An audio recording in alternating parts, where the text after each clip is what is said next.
And then you just keep going like this until it doesn't look good anymore. And then you go to Great Clips. I have a coupon code in the description.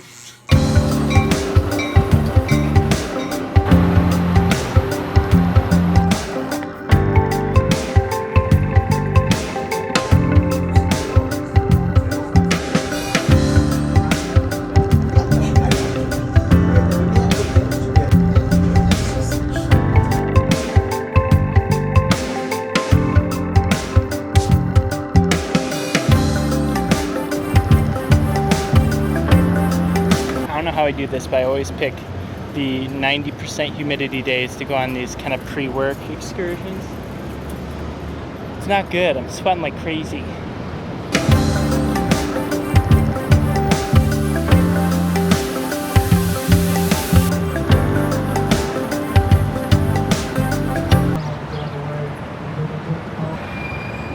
I mean, obviously there's a crane there, so they're still doing construction. I was able to get a glimpse of the top of the roof, and I wasn't able to see an Apple logo, but I'll have to get a drone up over there to know for sure.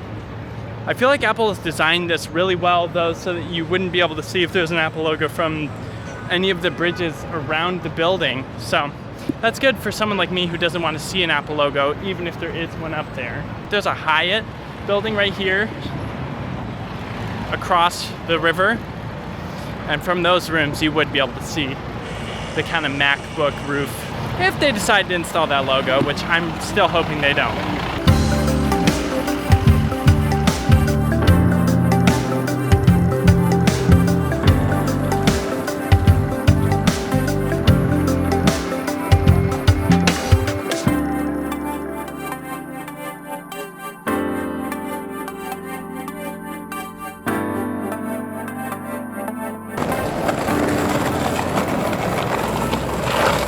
Today was all stuff I wasn't allowed to film. It's about this product that isn't out yet. As soon as it is, I'll show you everything I've been working on. The chocolate factory is not running today. I do not smell any chocolate. Anytime they are going, it's like the strongest scent ever around here. Nothing, it just smells like outside.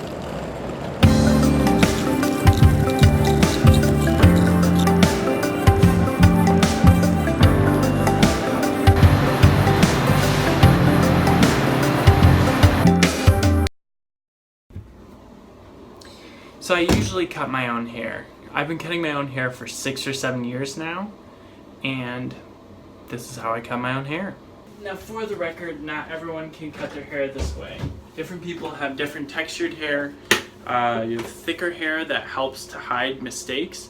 You have darker hair that helps to hide mistakes, and just my luck, I have thick dark hair which helps hide my mistakes. Back here, that's not good. So the first thing I do is I take a trash bag and I kind of cut down one side of it to create a drop cloth in the sink so that I'm not ruining the sink drain by the end of the haircut. I also bought this really cheap hair cutting kit. It comes with like electric clippers and then some scissors for cutting hair. It was like $30. You can get them for a little bit more, a little bit less than that. I don't really know what makes a really nice one nicer than this. I just know I got a cheap one from Walmart a long time ago. Lately I've been doing this kind of side fade thing where I do a part and then on the sides I try to kind of cut it and fade it up. So I use these clips to keep this hair from like getting all up. And then each of these clippers, you may already know this, they come with like this little number. This one is 8. So they come from 8 all the way down to basically, I think this is like either a 1 or a 0, but those numbers are how many eighths of an inch it is or something like that. I usually just work my way down from a higher number down, and you can kind of see that helps give you this shape here. Alright, I'm just gonna start with the 7.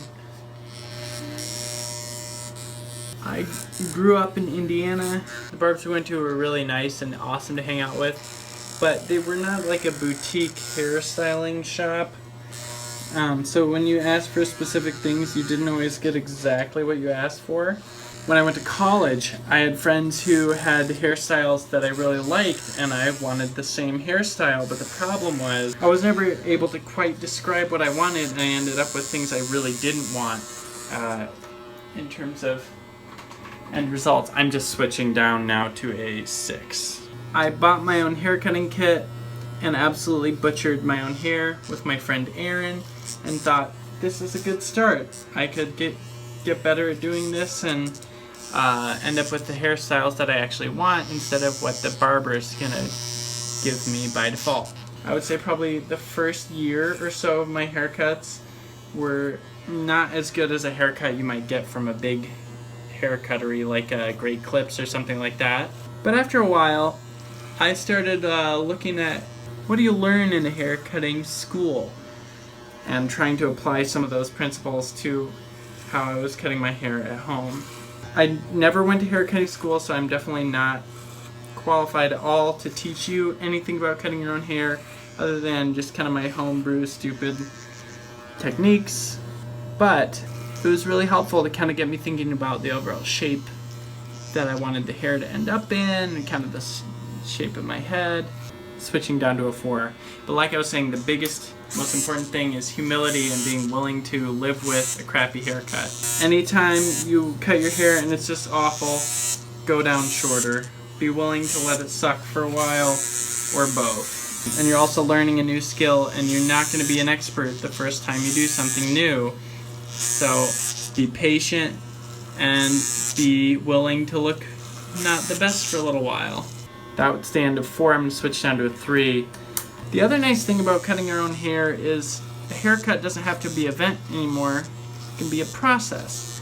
So if you don't like something, or you miss a spot, or you want to maintain it, your haircut can be more of a process because you're the hairstylist. So you can always return to places that you don't think are right, or something you don't like. You can just give yourself a haircut again the next day. Things that would be very expensive if you went to a professional salon can be a lot cheaper, like repeat haircuts and touch-ups and that kind of thing.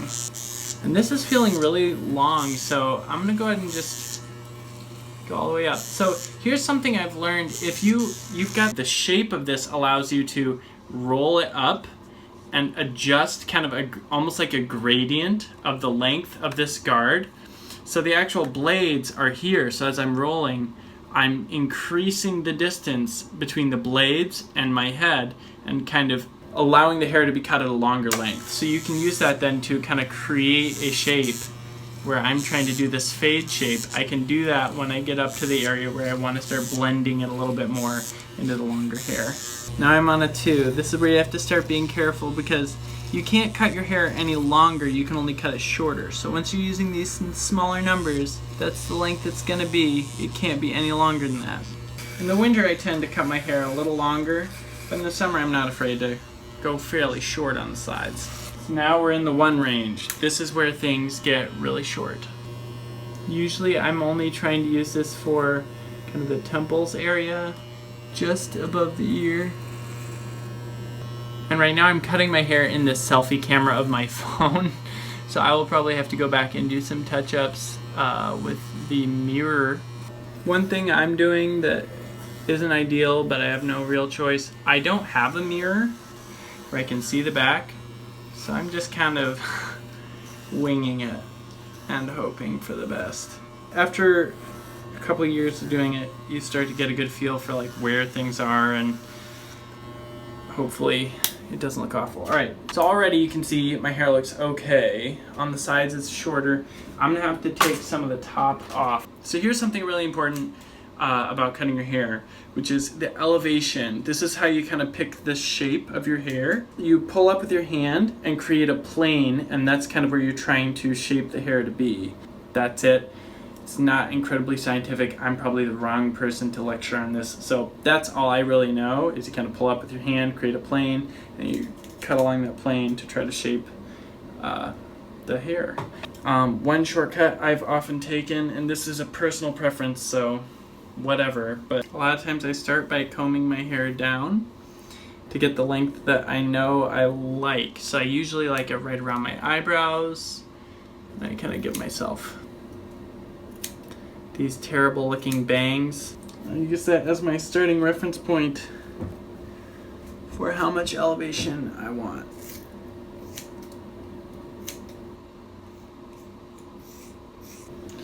And this, at least the way I do this, is very imprecise and probably wrong and all that. I'm about 20 minutes in. I'm feeling pretty good actually about where I've landed. I have a little volume in the back that I don't necessarily want, but I feel like it should be okay. Yeah, that's close. So at this point, a lot of times I just shower and be done for now, and then I come back another day. I did want to tighten up just a little bit on the sideburns.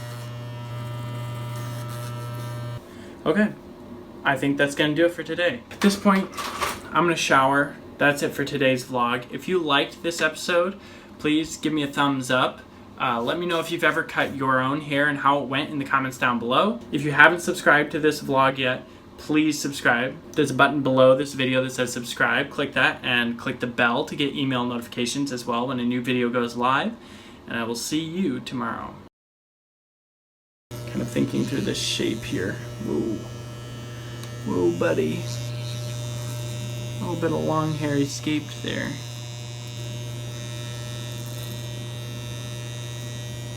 This is not advised.